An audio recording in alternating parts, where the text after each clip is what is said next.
Hi guys, Pie Guy Rules here. Yeah, I know there are a lot of these on YouTube nowadays, but I decided to throw my 2 cents in. I am a teenager, and I grew up with Cartoon Network when I was a young boy, and it used to be pretty much my favorite network. You know, shows like Dexter, and, Johnny Bravo, and the Eds. It was all so great. But now what happened? It's so sad.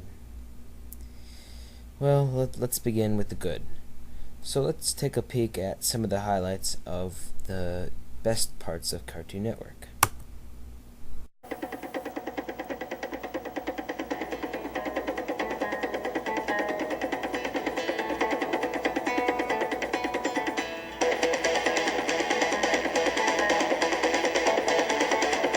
It's television on rocket fuel.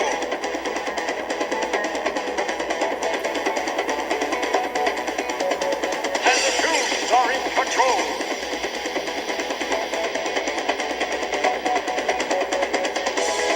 Screwy, is it?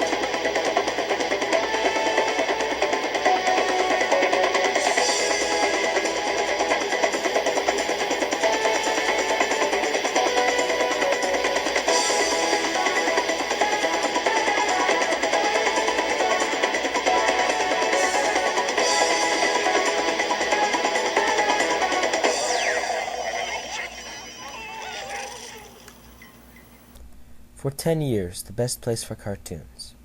Well, that just says it all. It was only the best place for cartoons for 10 years.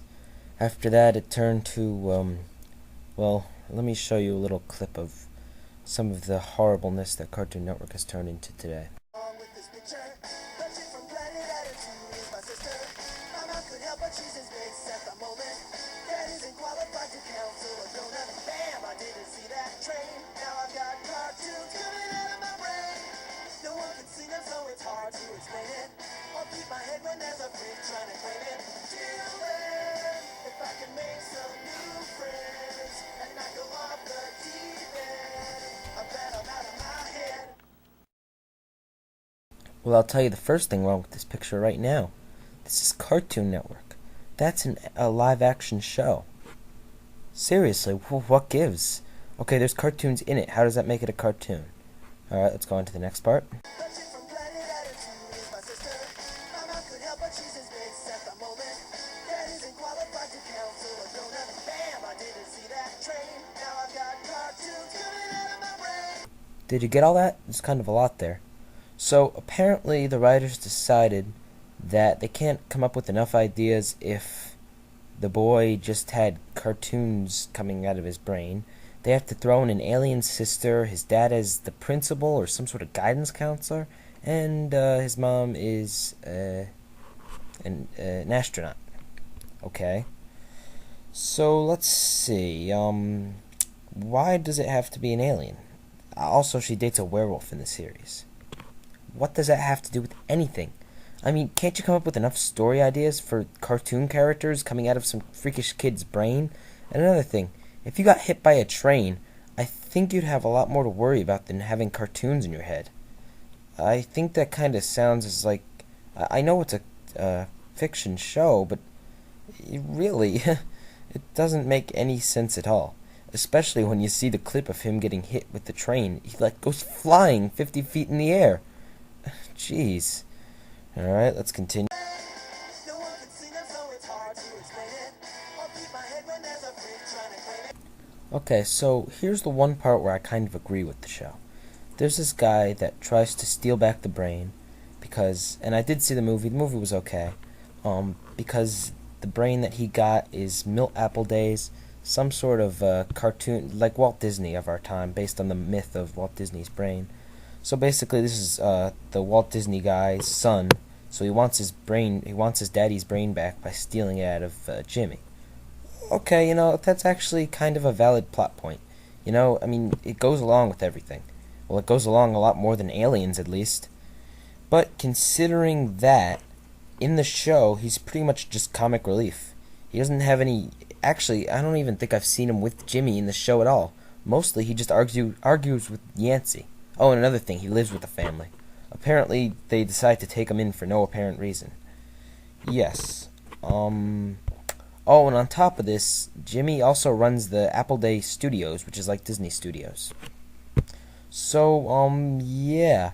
Pretty much there's a lot of things that there's going on here. Way too many for one TV show. And especially consider none of them are played out right.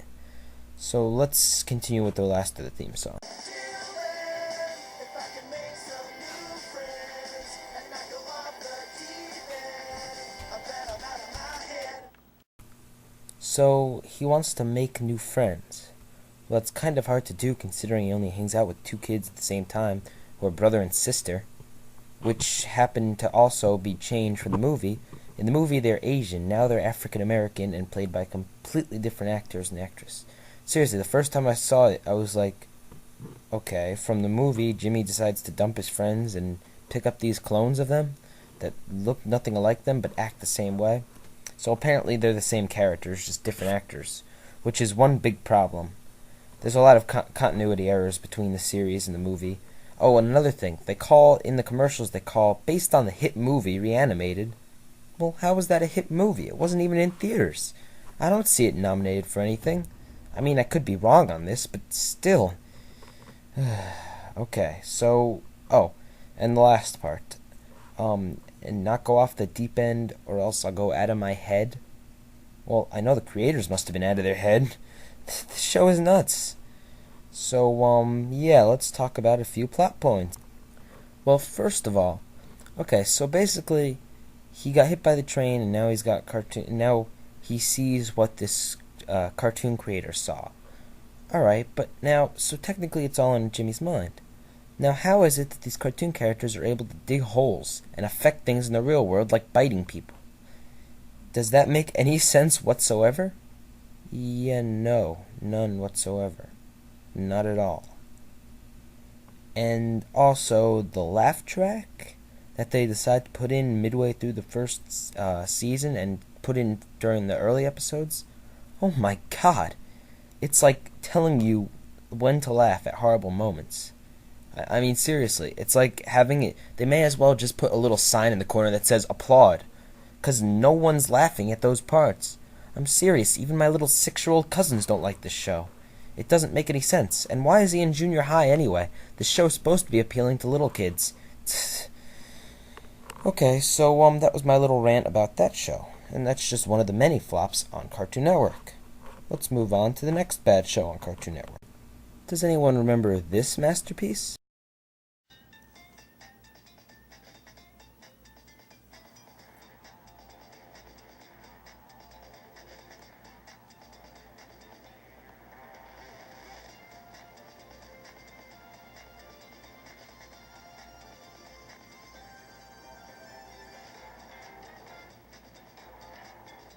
Cartoon Fridays. Friday at 7 on Cartoon Network. Well, say hello to the new version. Yeah, Fried Dynamite. Yeah. Basically, it's a bunch of 8-year-olds jumping around thinking they're cartoon characters or something. It has nothing to do with anything whatsoever. Let's see, Cartoon Fridays was a 10. This is a -7 on a scale of 1 to 10. Yeah, it's just that bad. Seriously, I'm not even going to burn your eyes with some footage. This is, like, terrible. It almost makes me not want to watch the cartoons because the middle segments are so bad. This is what's on Friday nights in between TV shows. It's scary. Seriously, it's like a bunch of 8-year-olds jumping around thinking they're hilarious. It's a waste of everything. It's a waste of resources. It's a waste of your eyes. You know, you'd have more fun burning your eyes with, like, or finding a way to burn your eyes with a match than watching this. So, stay tuned for part 2 where I highlight the best of the old Cartoon Network and pit it against some of the worst parts of the new Cartoon Network. See you in part 2.